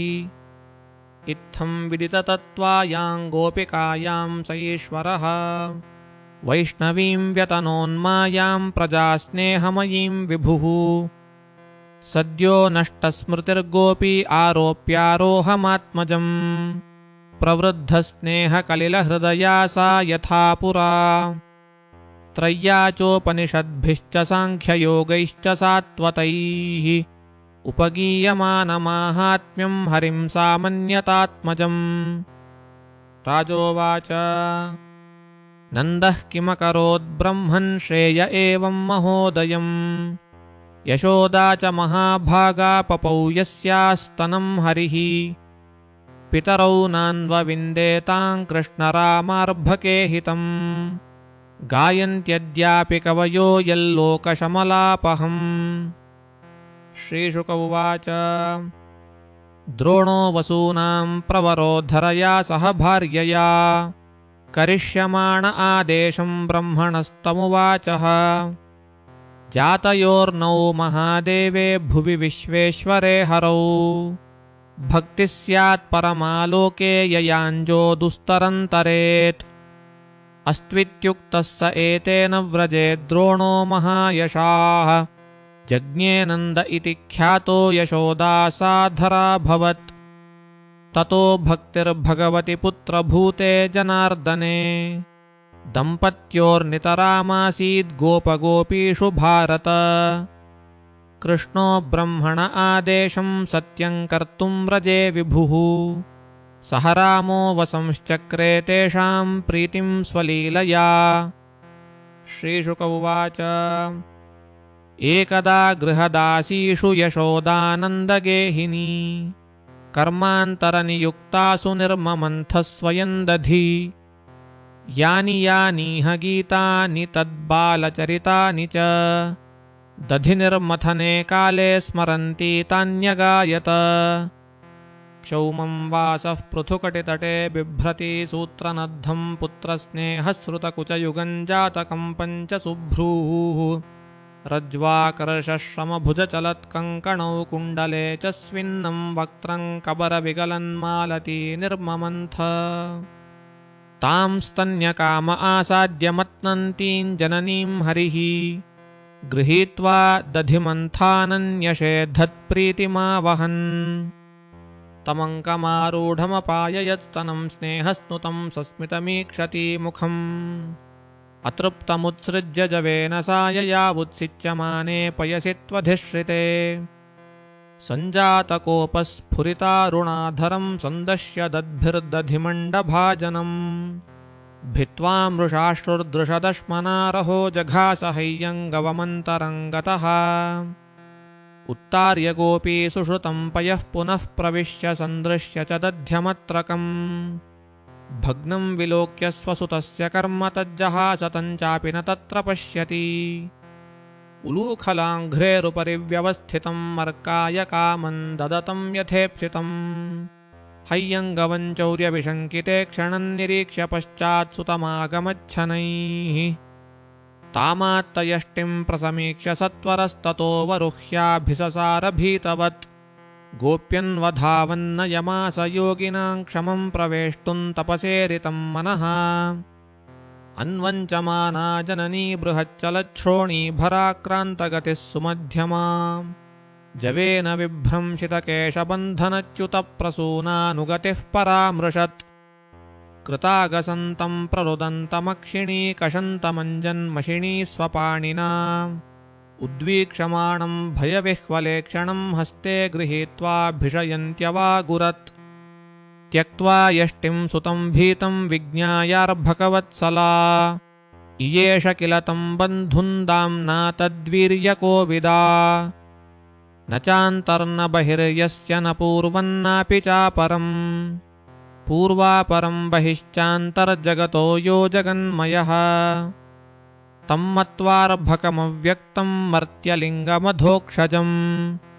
गोपिकोलूखले दाम्ना बबन्धप्राकृतं यथा तद्दामबध्यमानस्य स्वार्भकस्य कृतागसः द्यङ्गुलो नमभूत्तेन सन्दधेन्यच्च गोपिका यदासीत्तदपि न्यूनं तेनान्यदपि सन्दधे तदपि द्व्यङ्गुलं न्यूनं यद्यदा दत्तबन्धनम् एवं स्वगेहदामानि यशोदा सन्दधत्यपि गोपीनां सुस्मयन्तीनां स्मयन्ती विस्मिताभवत् स्वमातुस्विन्नगात्राया विस्रस्तकबरस्रजः दृष्ट्वा परिश्रमं कृष्णः कृपयासीत् स्वबन्धने एवं सन्दर्शिता ह्यङ्गहरिणा भक्तवश्यता स्ववशेनापि कृष्णेन यस्येदं सेश्वरं वशे नेमं विरिञ्चिर्न भवो न श्रीरप्यङ्गसंश्रया प्रसादं लेभिरे गोप्यो यत्तत्प्राप विमुक्तिदात् नायं सुखाप्यो भगवान् देहिनां गोपिकासुतः ज्ञानिनां चात्मपोतानां यथा भक्तिमतामिह कृष्णस्तु गृहकृत्येषु व्यग्रायां मातरि प्रभुः अद्राक्षीदर्जुनौ पूर्वं गुह्यकौ धनदात्मजौ पुरा नारदशापात्तौ वृक्षतां प्रापितौ मदात् नलकूबरमणिग्रीवा वितिख्यातौ श्रियान्वितौ राजोवाच कथ्यतां भगवन्नेतत्तयोः शापस्य कारणम् यत्तद्विगर्हितं कर्म येन देवऋषेस्तमः श्रीशुक उवाच रुद्रस्यानुचरौ भूत्वा सुदृप्तौ धनदात्मजौ कैलासोपवने रम्ये मन्दाकिन्यां मदोत्कटौ वारुणीं मदिरां पीत्वा मदाघूर्णितलोचनौ स्त्रीजनैरनुगायद्भिश्चेरतुः पुष्पिते वने अन्तः प्रविश्य गङ्गायामम्भोजवनराजिनी चिक्रीडतुर्युवतिभिर्गजा विवकरेणुभिः यदृच्छया च देवर्षिर्भगवांस्तत्र कौरव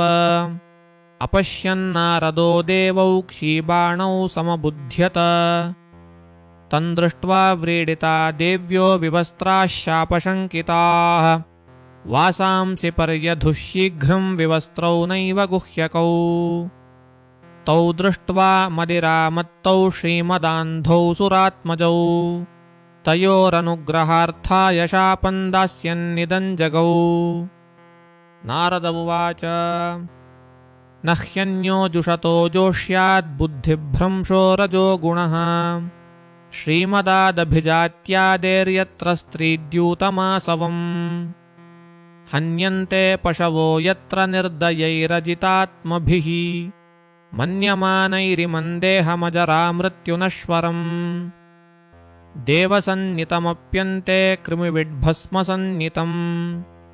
भूतधृक् कुरुते स्वार्थं किं वेद निरयो यतः देहः किमन्नदातुः स्यान्निषेक्तुर्मातुरेव वा मातुः पितुर्वा विक्रेतुर्बलिनोऽग्नेः शुनोऽपि वा एवं साधारणं देहमव्यक्तप्रभवाप्ययम् को विद्वानात्मसात् कृत्वा हन्ति जन्तूनृते सतः मन्यमानैरिमं देहमजरामृत्युनश्वरम् देवसन्नितमप्यन्ते कृमिविड्भस्मसन्नितम् असतः श्रीमदान्धस्य दारिद्र्यं परमाञ्जनम् आत्मौपं येन भूतानि दरिद्रः परमीक्षते यथा कण्टकविद्धाङ्गो जन्तोर्नेच्छति तां व्यथाम् जीवसाम्यं गतो लिङ्गैर्न तथा विद्धकण्टकः दरिद्रो निरहंस्तम्भो मुक्तः सर्वमदैरिह कृच्छ्रं यदृच्छयाप्नोति तद्धि तस्य परन्तपः नित्यं क्षुक्षामदेहस्य दरिद्रस्यान्नकाङ्क्षिणः इन्द्रियाण्यनुशुष्यन्ति हिंसापि विनिवर्तते दरिद्रस्यैव युज्यन्ते साधवः समदर्शिनः सद्भिः शिणोति तत्तर्षं तत आराध्यसिद्ध्यति साधूनां समचित्तानां मुकुन्दचरणैषिणाम् उपेक्ष्यैः किं धनस्तम्भैरसद्भिरसदाश्रयैः तदहं मत्तयोर्माध्व्यावारुण्या श्रीमदान्धयोः तमो मदं हरिष्यामि स्त्रैणयोरजितात्मनोः यदिमौ लोकपालस्य पुत्रौ भूत्वा तमः प्लुतौ न विवाससमात्मानं विजानीतः सुदुर्मदौ अतोऽर्हतस्थावरतां स्यातान्नैवं यथा पुनः स्मृतिः स्यान्मत्प्रसादेन तत्रापि मदनुग्रहात् वासुदेवस्य सान्निध्यं लब्ध्वा दिव्यशरच्छते वृत्ते स्वर्लोकतां भूयो लब्ध्वा भक्तौ भविष्यतः श्रीशुक उवाच स एव मुक्त्वा देवर्षिर्गतो नारायणाश्रमम् नलकूबरमणिग्रीवावासतुर्यमलार्जुनौ ऋषेर्भागवतमुख्यस्य सत्यं कर्तुं वचो हरिः जगामशनकैस्तत्र यत्रास्तां यमलार्जुनौ देवर्षिर्मे प्रियतमो यदिमौ धनदात्मजौ तत्तथा साधयिष्यामि यद्गीतं तन्महात्मना इत्यन्तरेणार्जुनयोः कृष्णस्तु यमयोर्ययौ आत्मनिर्वेशमात्रेण तिर्यग्गतमुलूखलम् बालेन निष्कृष्टमुलूखलं तद्दामोदरेण तरसोत्कलिताङ्घ्रिबन्धौ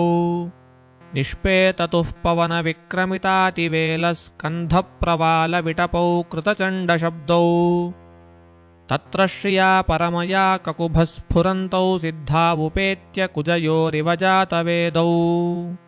कृष्णं प्रणम्य शिरसाखिललोकनाथं बद्धाञ्जली विरजसा विदमूचतु स्म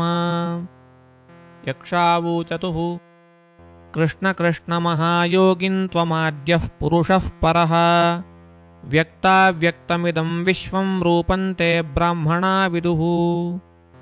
त्वमेकः सर्वभूतानां देह आत्मेन्द्रियेश्वरः त्वमेव कालो भगवान् विष्णुरव्यय ईश्वरः त्वं महान् प्रकृतिः सूक्ष्मा रजः सत्त्वतमो मयि त्वमेव पुरुषोऽध्यक्षः सर्वक्षेत्रविकारवित् गृह्यमाणस्त्वमग्राह्यो विकारैः प्राकृतैर्गुणैः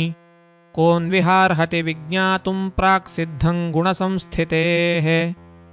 तस्मै तुभ्यं भगवते वासुदेवाय वेधसे आत्मद्योतैर्गुणैश्छन्नमहिम्ने ब्रह्मणे नमः यस्यावतारा ज्ञायन्ते शरीरेष्वशरीरिणः तैस्तैरतुल्यातिशयैस्तिर्यज्ञो निष्वसङ्गतैः स भवान् सर्वलोकस्य भवाय प्रभवाय च अवतीर्णोऽंशभागेन साम्प्रतं पतिराशिषाम् नमः परमकल्याण नमस्ते विश्वमङ्गल वासुदेवाय शान्ताय यदूनां पतये नमः। अनुजानीहि नौ भूमन् सदानुचरकिङ्करौ दर्शनन्नौ भगवतऋषेरासीदनुग्रहात्। वाणी गुणानुकथने श्रवणौ कथायां हस्तौ च कर्मसु मनस्तव पादयोर्नौ। स्मृत्यां शिरस्तव सुरप्रवरप्रणामे दृष्टिः सतां दर्शनेस्तु भवत्तनूनाम्। श्रीशुक उवाच इत्थं संकीर्तितस्ताभ्यां भगवान् गोकुलेश्वरः दाम्ना चोलूखले बद्धः प्रहसन्नाह गुह्यकौ। श्रीभगवानुवाच ज्ञातं मया पुरैवेतदृषिणा करुणात्मना यच्छ्रीमदान्धयोर्वाग्भिः शापः सानुग्रहः कृतः। साधूनां समचित्तानां सुतरां मत्कृतात्मनां दर्शनान्नो भवेद्बन्धः पुंसोक्ष्णोः सवितुर्यथा। तद्गच्छतं मत्परमौ नरवाहनिकेतनम् सञ्जातो मयि भावो वामीप्सितः परमोत्सवः। श्रीशुक उवाच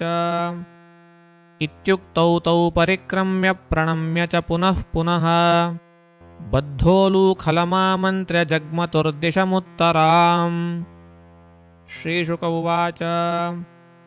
गोपानन्दादयः श्रुत्वा द्रुमयोः पततो रवम् तत्राजग्मुः कुरुश्रेष्ठनिर्घातरवशङ्किताः। भूम्यान्निपतितौ तत्र ददृशुर्यमलार्जुनौ बभ्रमुस्तदविज्ञाय लक्ष्यं पतनकारणम्। उलूखलं विकर्षन्तं दाम्ना बद्धं च बालकम् कस्येदं कुत आश्चर्यमुत्पातभयकातराः। बाला ऊचुरनेनेति तिरश्चीनमुलूखलम् विकर्षतामध्यगेन पुरुषावप्यचक्ष्महि। न ते तदुक्तं जगृहुर्न घटेतेति तस्य तत्। बालस्योत्पाटनन्तर्वोः केचित् सन्दिग्धचेतसः उलूखलं विकर्षन्तं दाम्ना बद्धं स्वमात्मजम् विलोक्यनन्दः प्रहसद्वदनो विमुमोचः। गोपीभिस्तोभितो नृत्यद्भगवान् बालवत् क्वचित् उद्गायति क्वचिन्मुग्धस्तद्वशो दारुयन्त्रवत्। बिभर्ति क्वचिदाज्ञप्तः पीठकोन्मानपादुकम् बाहुक्षेपं च कुरुते स्वानाञ्च प्रीतिमावहन्। दर्शयंस्तद्विदां लोक आत्मनो भक्तवश्यताम् व्रजस्योद्वाहयन् हर्षं भगवान् बालचेष्टितैः। गोपवृद्धा महोत्पाताननुभूय बृहद्वने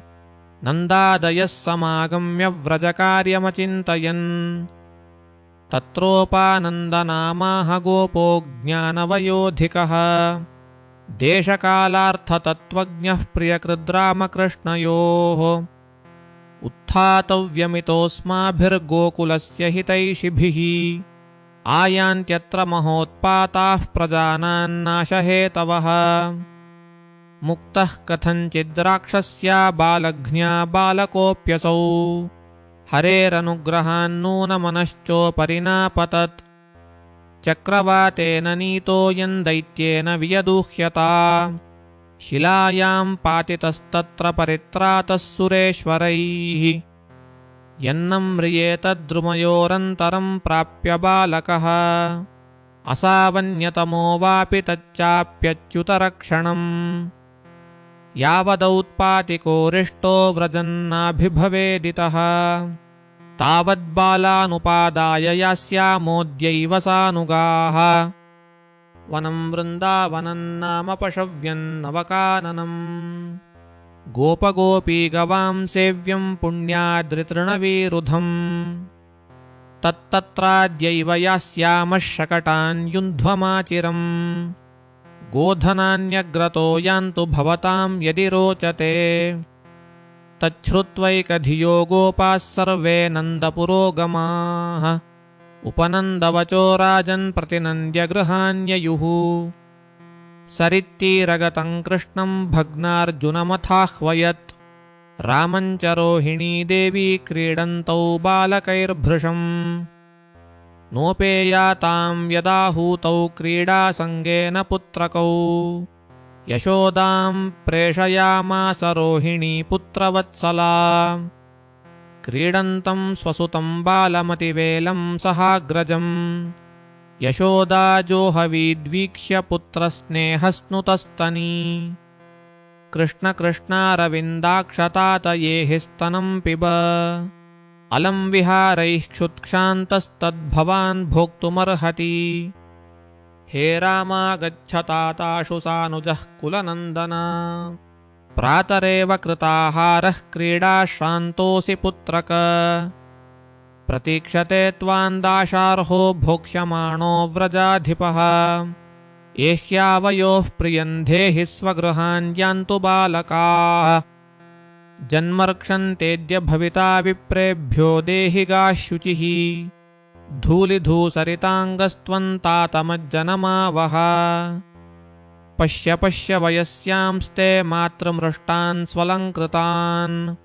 त्वञ्च स्नातः कृताहारो विहरस्व स्वलङ्कृतः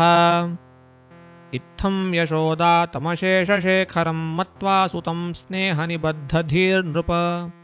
हस्ते गृहीत्वा सह राममच्युतं नीत्वा स्ववाटं कृतवत्यथोदयम् अथ नन्दः समाहूय गोपानिदमभाषत श्वोतो वृन्दावनं यामो यत्ता भवथमाचिरम् तच्छ्रुत्वैकधियो गोपाः साधु साध्विति वादिनः रथान् स्वान् स्वान् समायुज्य ययूरूढपरिच्छदाः वृद्धान् बालान् स्त्रियो राजन् सर्वोपस्करणानि च अनस्वारोप्य गोपाला यत्ता आत्तशरासनाः गोधनानि पुरस्कृत्य शृङ्गाण्यापूर्य सर्वतः तूर्यघोषेण महता ययुः सह पुरोहिताः गोप्योरूढरथा नृत्यत्कुचकुङ्कुमकान्तयः कृष्णलीलान् जगुः प्रीताः स्निग्धकण्ठ्यः सुवाससः तथा यशोदारोहिण्यावेकं शकटमास्थिते रेजतुः कृष्णरामाभ्यां तत्कथाश्रवणोत्सुके वृन्दावनं सम्प्रविश्य सर्वकालसुखावहम् तत्र चक्रुर्व्रजावासं शकटैरर्धचन्द्रवत् वृन्दावनं गोवर्धनं यमुना पुलिनानि च वीक्ष्यासीदुत्तमा प्रीति राममाधवयोर्नृप एवं व्रजौकसां प्रीतिं यच्छन्तौ बालचेष्टितैः कलवाक्यैश्च कालेन वत्सपालौ बभूवतुः अविदूरे व्रजभुवः सह गोपालबालकैः चारयामास तुर्वत्सान् नानाक्रीडापरिच्छदौ क्वचिद्वादयतो वेणून् क्षेपणैः क्षिपतः क्वचित् पदैः किङ्किणीभिः क्वचित् कृत्रिमगोवृषैः वृषायमाणौ नर्दन्तौ युयुधाते परस्परम् अनुकृत्य ऋतैर्जन्तून् चेरतुः प्राकृतौ यथा कदाचिद्यमुनातीरे वत्सान् चारयतोऽस्वकैः वयस्यैः कृष्णबलयोर्जिघां सुर्दैत्य आगमत् तं वत्सरूपिणं वीक्ष्य वत्सयूथगतं हरिः दर्शयन् बलदेवाय शनैर्मुग्ध इवासदत् गृहीत्वा परपादाभ्यां सह लाङ्गूलमच्युतः भ्रामयित्वा कपित्थाग्रे प्राहिणोद्गतजीवितम् स कपित्थैर्महाकायः पात्यमानैः पपातः तं वीक्ष्य विस्मिता बालाः शशंसुः साधु साध्विति देवाश्चोपरि सन्तुष्टा बभूवुः पुष्पवर्षिणः तौ वत्सपालकौ भूत्वा सर्वलोकैकपालकौ सप्रातराशौ गोवत्सान् चारयन्तौ विचेरतुः स्वं स्वं वत्सकुलं सर्वे पाययिष्यन्त एकदा गत्वा जलाशयाभ्याशं पाययित्वा पपुर्जलम् ते तत्र ददृशुर्बाला महासत्त्वमवस्थितम् तत्र सुर्वज्रसम्भिन्नगिरेः शृङ्गमिवच्युतम् स वै बको नाम महानसुरो बकरूपधृक् आगत्य तरसा कृष्णं तीक्ष्णतुण्डोऽग्रसद्बली कृष्णं महासुरग्रस्तं दृष्ट्वा रामादयोर्भकाः बभूवुरिन्द्रियाणीव विना प्राणैर्विचेतसः तन्तालुमूलं प्रदहन्तमग्निवद्गोपालसूनुं पितरं जगद्गुरोः चच्छर्दसद्योतिरुषाक्षतं बकस्तुण्डेन हन्तुं पुनरभ्यपद्यत तमापतन्तं स निगृह्य तुण्डयोर्दोर्भ्यां बकं ससखं सतां पतिः पश्यत्सु बालेषु ददारलीलया मुदा वहो वीरणवद्दिवौकसाम् तदा बकारिं सुरलोकवासिनः समाकिरन्नन्दनमल्लिकादिभिः समीडिरे चानकशङ्खस्तवैस्तद्वीक्ष्य गोपालसुता विसिस्मिरे मुक्तं बकास्यादुपलभ्य बालका रामादयः प्राणमिवैन्द्रियो गणः स्थानागतं तं परिरभ्य निर्वृताः प्रणीय वत्सान् व्रजमेत्यतज्जगुः तच्छ्रुत्वा विस्मिता गोपा गोप्यश्चातिप्रिया धृताः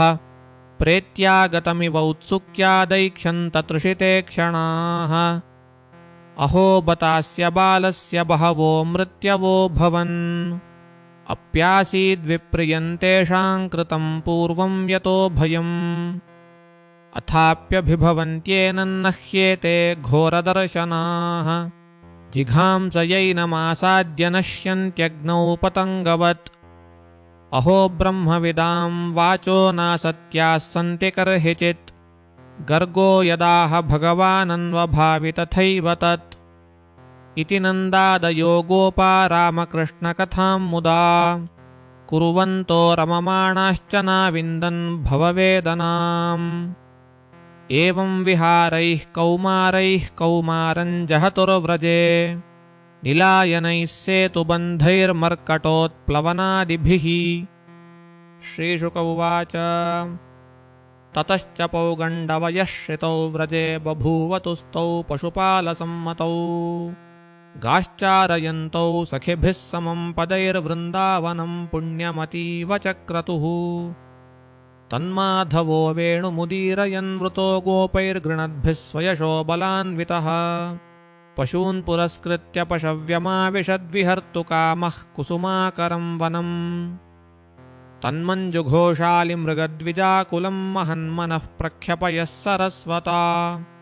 वातेन जुष्टं शतपत्रगन्धिना निरीक्ष्य रन्तुं भगवान् मनो दधे स तत्र तत्रारुणपल्लवश्रिया फलप्रसूनोरुभरेण पादयोः स्पृशच्छिखान् वीक्ष्य वनस्पतीन् मुदा स्मयन्निवाहाग्रजमादिपूरुषः श्रीभगवानुवाच अहो अमी देववरामरार्चितं पदाम्बुजन्ते सुमनः फलार्हणम् नमन्त्युपादाय शिखाभिरात्मनस्तमोपहत्यै तरुजन्म एते लिनस्तव यशोऽखिललोकतीर्थं गायन्त आदिपुरुषानुपथं भजन्ते प्रायो अमी मुनिगणा भवदीयमुख्या गूढं वनेऽपि न जहत्यमरात्मदैवम् नृत्यन्त्यमी शिखिन ईड्य मुदा हरिण्यः कुर्वन्ति गोप्य इव ते प्रियमीक्षणेन सूक्तैश्च कोकिलगणा गृहमागताय धन्या वनौकसय्यान् हि सतान् निसर्गः श्रीशुक उवाच एवं वृन्दावनं कृष्णः श्रीमत्प्रीतमनाः पशून् रेमे सञ्चारयन्नद्रेः सरिद्रोधस्सु सानुगः क्वचिद्गायति गायत्सु मदान्धालिष्वनुव्रतैः उपगीयमानचरितः सखिसङ्कर्षणान्वितः क्वचिच्च कलहंसानामनुकूजति कूजितम्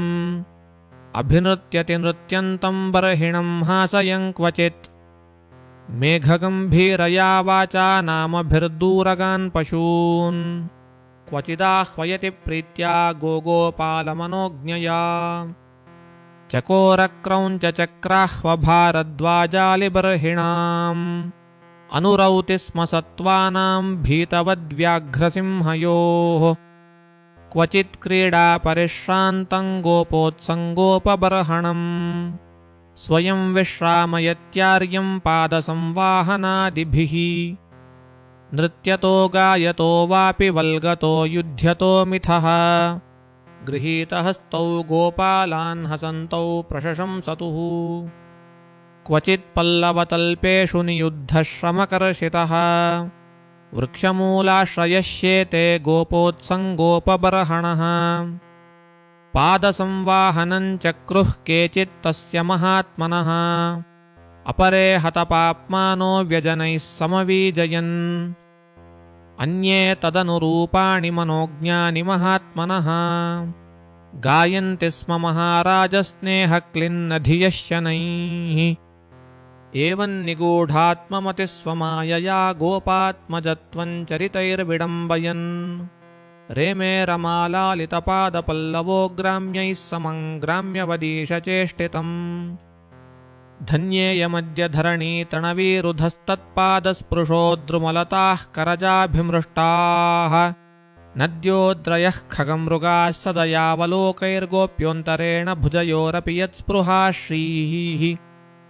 श्रीदामा नाम गोपालो रामकेशवयोः सखा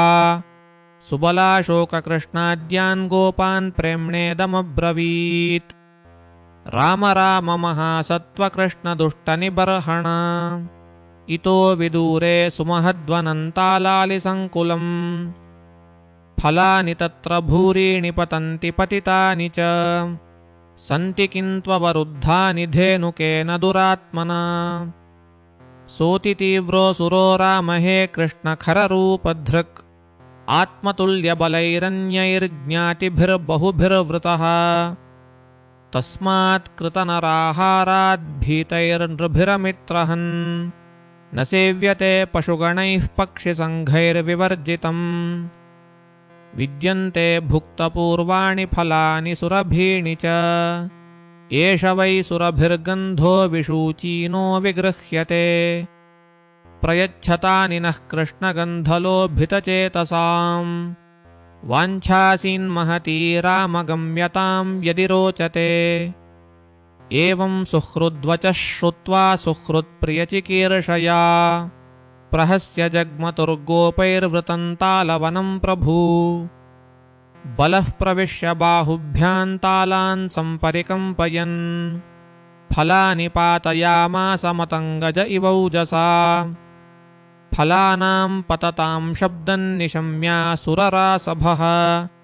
अभ्यधावत्क्षितितलं सनगं परिकम्पयन्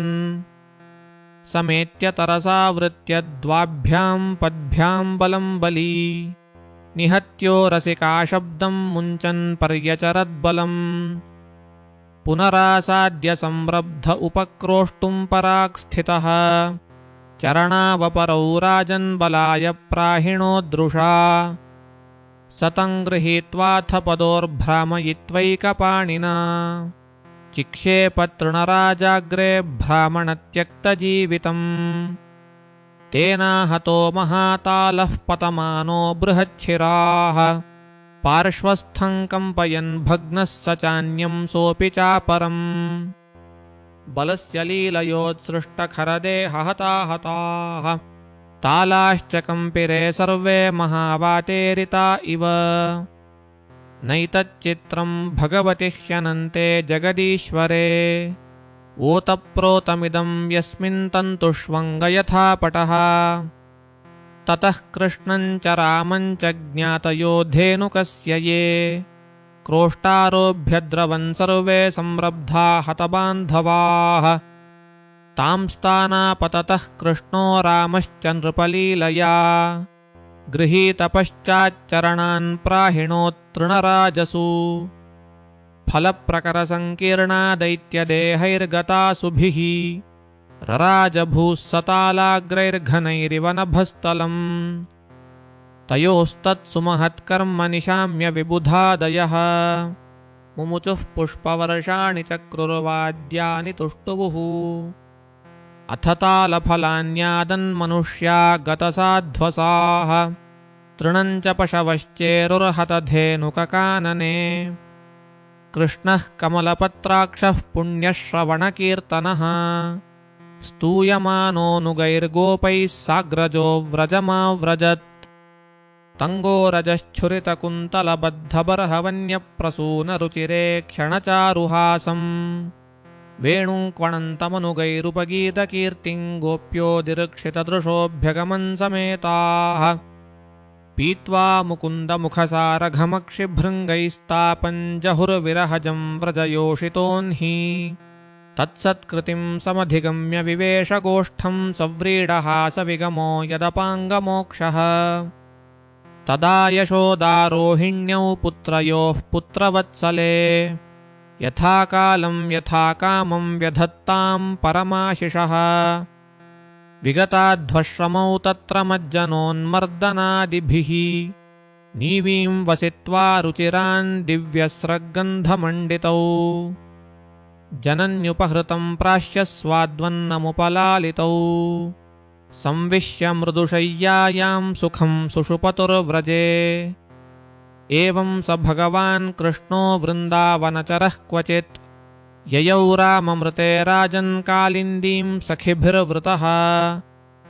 अथ गावश्च गोपाश्च निदाघातपपीडिताः दुष्टं जलं पपुस्तस्यास्तृषार्ता विषदूषितम् विषाम्भस्तदुपस्पृश्य दैवोपहतचेतसः निपेतुर्व्यसवः सर्वे मूर्छिता वै कुरुद्वः वीक्ष्यतान् वै तथा भूतान् कृष्णो योगेश्वरेश्वरः ईक्षया मृतवर्षिण्या स्वनाथान् समजीवयत् ते सम्प्रतीतस्मृतय उत्थाय च जलान्तिकात् आसन् सुविस्मिताः सर्वे वीक्षमाणाः परस्परम् अन्वमं सततद्राजन् गोविन्दानुग्रहेक्षितम् पीत्वा विषं परे तस्य पुनरुत्थानमात्मनः।